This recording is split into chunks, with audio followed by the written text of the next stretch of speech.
மன அழுத்தம். மன அழுத்தம் வேண்டாம், மன மகிழ்ச்சி வேண்டுமா? அப்போ உங்களுக்கான பதிவு தான் இது. நம்மளோட வேகமான வாழ்க்கையில் உடன்பிறவா சகோதரனாகவும் சகோதரியாகவும் நம்ம கூடயே இருப்பது மன அழுத்தம் அப்படின்ற சின்ன இல்லை பெரிய அரக்கன். அப்போது இந்த மன அழுத்தத்தை குறைக்க அல்லது அழிக்கவே முடியாதா என்ன? முடியுங்க. மன அழுத்தத்திலிருந்து விடுபட மனதை வேறு ஏதாவது நல்ல சிந்தனைக்கு அழைச்சிட்டு போகணும். அது நமக்கு மிகவும் பிடித்த மற்றும் நம் மனக்கவலைகளை மறந்து அதை மறைய செய்கிற விஷயமா இருக்கணும். அதுதான் பெரிய சிறப்பு. அந்த செயல் பெருசாக தான் இருக்கணும் அப்படின்றது இல்லை. சில பொழுதுபோக்குகளை உங்களுக்கு பரிந்துரை செய்கிறேன். அதை பின்பற்றி மன அழுத்தமின்றி சந்தோஷமாக வாழ்க்கை வாழ வாழ்த்துக்கள்.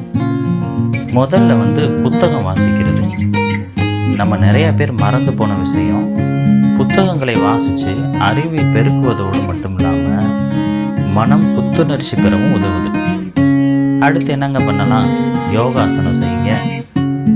தினசரி பழக்கமாக மாற்றி அதை பயிற்சி செஞ்சுட்டே வந்தீங்கன்னா மனம் அமைதி பெற்று உடல் பொலிவும் கூடும். அடுத்து இசை கேட்கறது. எல்லார்ட்டையுமே நிறைய ஆப்ஸ் எல்லாம் இருக்கும், நிறைய பாட்டுகள்லாம் வச்சுருப்பாங்க. இப்போ அதிகமாக மன அழுத்தம் இருக்குது.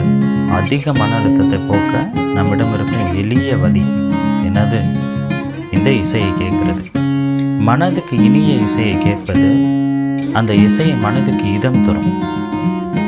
ரொம்ப இதமாக இருக்குங்க அப்படின்னு அப்படியே அந்த பாட்டோடையே நம்மளோட அந்த மன அழுத்தம் எல்லாமே குறைஞ்சி போயிடுது. அடுத்து தோட்டக்கலை. வீட்டில் சின்ன சின்ன தோட்டத்தை போடலாம். அந்த தோட்டத்தை போடுறது இயற்கையோட ஒரு இணக்கத்தை ஏற்படுத்துது. நம்ம அப்படியே இயற்கையோட இணைய வைக்குது.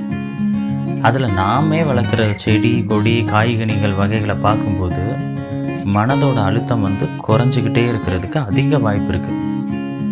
இப்போது இதை ரெகுலராக நம்ம அதை பண்ணிக்கிட்டே இருக்கோம் அப்படின்னு சொன்னோன்னா அதன் அழகை ரசிக்கிறது நம்ம ரசிக்கிறோமே. ஆனால் அன்றாட மன அழுத்தம் அன்னைக்கே மறைஞ்சு போயிடுது. அதை விட பெரிய விஷயம் என்ன தெரியுமா? இதுதான் இருக்கிறதுலே ரொம்ப ஹைலைட்டானது. சமைக்கிறது. சமைக்க தெரியுமா? ஆமெனில் நீங்கள் ரொம்ப பாக்கியசாலிகள். பார்க்கத்திறன் இருக்குது, கற்பனை திறன் வளருது. அது ரெண்டுமே நல்லா கூடி மொத்த சிந்தனையும் சமைக்கிற உணவின் மீது மட்டுமே இருக்குது. அப்போ சமையல் என்ன பண்ணிடுதுன்னா மன அழுத்தத்தை போக்கும் ஒரு பெரிய மருந்தாக இருக்குது. சில பேர்லாம் ஞாயிற்றுக்கிழமையில் அம்மாட்ட நல்லா திட்டு வாங்குவோம். அதனால் ஏற்படும் மன அழுத்தத்தை யார்கிட்டையுமே சொல்ல முடியாது. எப்பா நான் இப்படி திட்டு வாங்கினேன் அப்படி திட்டு வாங்கினேன்னு யார்கிட்டையுமே சொல்ல முடியாது. அந்த மன அழுத்தத்தை குறைக்க மதிய உணவை நம்மளே தயார் செய்கிறோம். கோபத்தில் போய் எல்லாத்தையும் எடுத்து போட்டு இதை செய்கிறேன் அதை செய்கிறேன் அப்படின்னு சொல்லிட்டு என்ன பண்ணுறோம்? மதிய உணவை தயார் செய்து சாப்பிட்டுட்டு ஒரு குட்டி தூக்கத்தை போட்டுட்டு பாருங்களேன், எல்லா மன அழுத்தங்களும் மறைஞ்சே போயிடும். எதுக்கு கோவப்பட்டோம், எதுக்கு சாப்பிட்டோம், எதுக்கு தூங்கணுன்னே தெரியாது. ஈவினிங் பார்த்தா நல்லா ஃப்ரெஷ்ஷாக இருக்கும். அப்படியே மாடிக்கு போய் ஒரு சின்ன பாட்டை கேட்டுட்டு நம்மளுக்கு பிடிச்சவங்களோட கொஞ்சோண்டு பேசிட்டு வந்தோம் அப்படின்னு சொன்னோம்னா இன்னும் நல்லாயிருக்கும். இதை என் அனுபவத்தில் இருந்து சொல்கிறேன், உங்களுக்காகவே இந்த படைப்பு. நன்றி.